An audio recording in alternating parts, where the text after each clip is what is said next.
कर भला सो हो भला, नेकी कर दरिया में डाल, या कर्मा रिटर्न्स। ये वो रिनोन्ड कहावतें हैं जो बचपन से लेकर आज तक हम सुनते आ रहे हैं। ये कहावतें कितनी सच्ची हैं या इनमें एक्चुअल में सच्चाई है भी कि नहीं, हम समझने के लिए एक स्टोरी का सहारा लेंगे और इस स्टोरी के माध्यम से समझने की कोशिश करेंगे कि how these things work in our life. So ये स्टोरी है एक ओल्ड लेडी से रिलेटेड जिनका डिवोर्स हो चुका है, जिनके पति उनको छोड़ के जा चुके हैं और ये ओल्ड लेडी 12 साल के अपने बेटे के साथ अपना जीवन यापन करना शुरू करती है। क्योंकि कमाने के लिए कोई दूसरा व्यक्ति घर में नहीं होता तो ये मेहनत मजदूरी करके उस बच्चे का पालन पोषण करना शुरू करती हैं।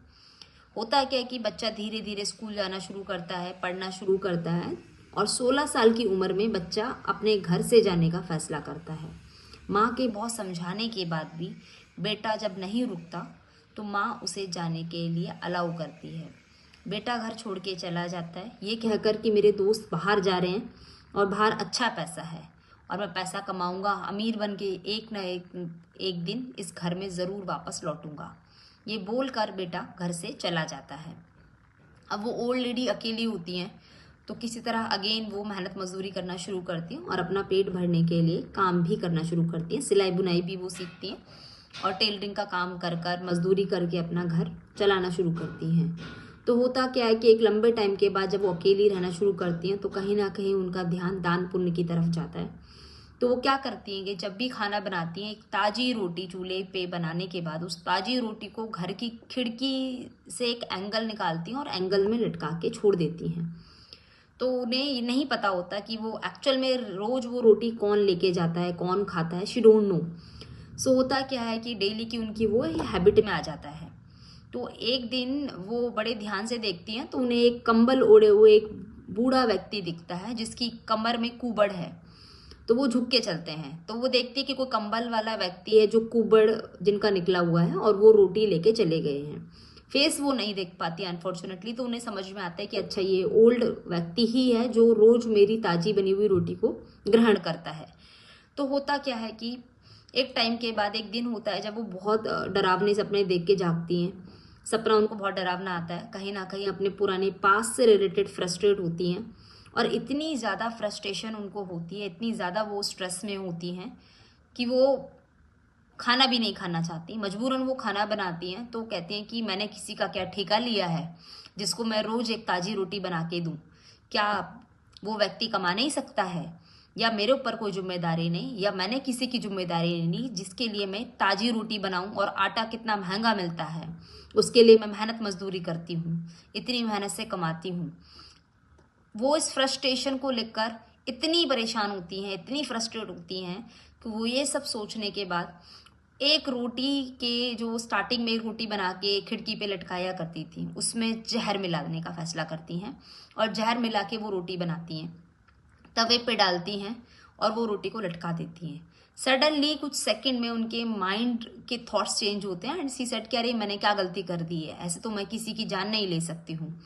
तो वापस अपने दिमाग को शांत करने के बाद वो रोटी खिड़की से निकालती हैं। अनफॉर्चुनेटली वो रोटी लेने वाला व्यक्ति अभी आया नहीं था। वो खिड़की से निकालती हैं, नई रोटी बनाती हैं और वापस से खिड़की में लटकाती हैं। इस बीच वो भगवान से रो रो के बहुत प्रार्थना करती हैं कि भगवान मुझसे गलती हो गई, मुझे ऐसा करना नहीं चाहिए, पता नहीं ये विचार मेरे मन में भी कैसे आया कि मैं किसी को जहर मिला के रोटी दे दूँ। वो बहुत रोती हैं, बहुत पश्चाताप करती हैं, बहुत माफ़ी मांगती हैं और उसके बाद उसी शाम को वो बूढ़ा व्यक्ति रोटी लेके चला जाता है।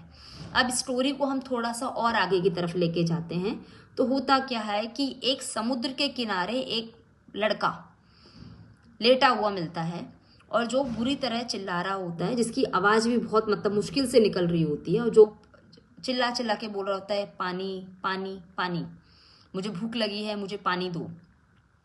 तो सडनली होता क्या है कि एक बूढ़ा व्यक्ति वहाँ पर जा रहे होते हैं वो समुद्र के पास से। तो वो बूढ़ा व्यक्ति उस व्यक्ति को देखते हैं तो वो कहते हैं उस लड़के से कि सुन, ये रोटी तो मैं रोज़ ग्रहण करता हूँ और ये पानी भी मैं रोज़ ग्रहण करता हूँ, पर तुम्हारी स्थिति को देखते हुए मुझे ऐसा लगता है कि मुझसे ज़्यादा आज तुम्हें इस रोटी की आवश्यकता है, इस पानी की आवश्यकता है। तो वो बूढ़ा व्यक्ति उस लड़के को पानी और रोटी दोनों दे के चला जाता है। वो बच्चा खाना खाता है, पानी पीता है, देन उसको थोड़ी सी एनर्जी मिलती है और वो थोड़ा सा बेटर फील करने के बाद समुद्र किनारे हाथ पैर धोकर, अपने मुंह को धोकर वहाँ से निकलने का फैसला करता है।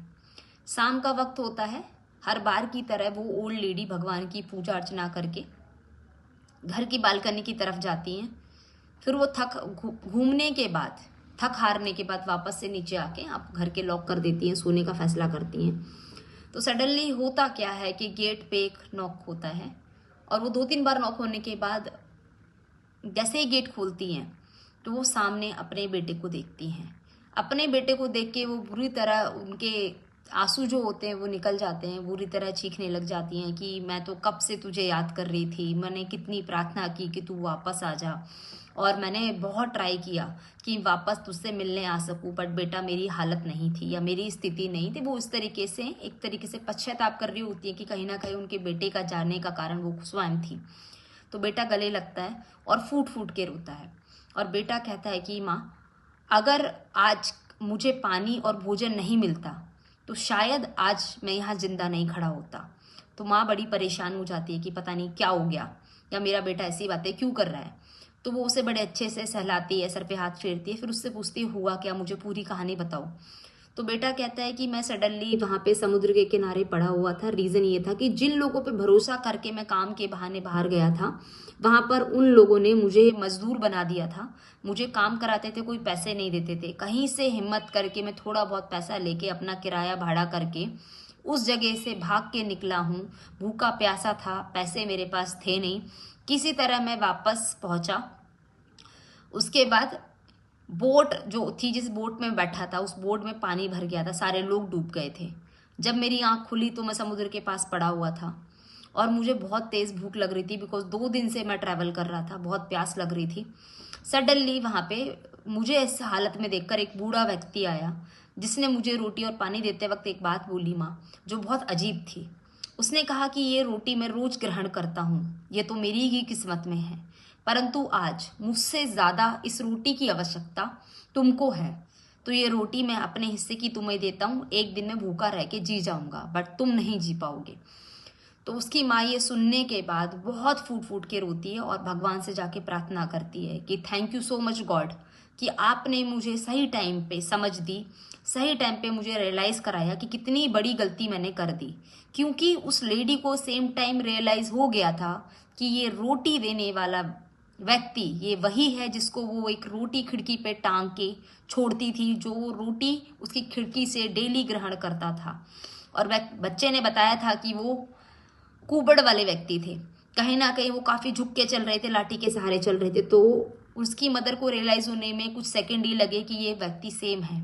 तो उनको 1 मिनट के लिए इस बात का एहसास हुआ कि अगर वो जहर वाली रोटी वो टाइमली नहीं हटाती और वो व्यक्ति, क्योंकि जो कि उसकी रोटी उसके नसीब में सेम डे नहीं थी, वो रोटी अगर वो बेटा खा लेता तो आज उनको अपना बेटा जीवित नहीं, मृत मिलता। अगर हम कुछ भी अच्छी इंटेंशन के साथ करते हैं तो यकीन मानिए एक ना एक दिन जब वक्त बुरा होता है तो हमारे कर्म या हमने जो भी अच्छे काम किए हैं या हमारा पुण्य एक ना एक टाइम पे वो ज़रूर वापस आता है और हमारे उस बुरे वक्त को बुरा होने से रोकता है। और भगवान भी कोशिश करते हैं कि हमने जो भी नेक कर्म किए हैं उसका रिटर्न हमें एक पॉजिटिव रूप में मिले और हम पर कम से कम बुरे वक्त का नेगेटिव असर हो। कहीं ना कहीं अगर बात कर्म की जाए तो हमें ये समझना बहुत ज़रूरी है कि हमें हर हाल में अच्छे कर्म ही करने हैं। क्योंकि अगर आप नहीं चाहते कि कुछ भी आपके साथ गलत हो तो आपको डे 1 से ट्राई करना है कि आप जो भी करें वो सही करें, अच्छा करें और एक अच्छे कर्म के रूप में ही करके आगे जाएं, क्योंकि सब कुछ वापस लौट कर आता है। Thank you for watching me.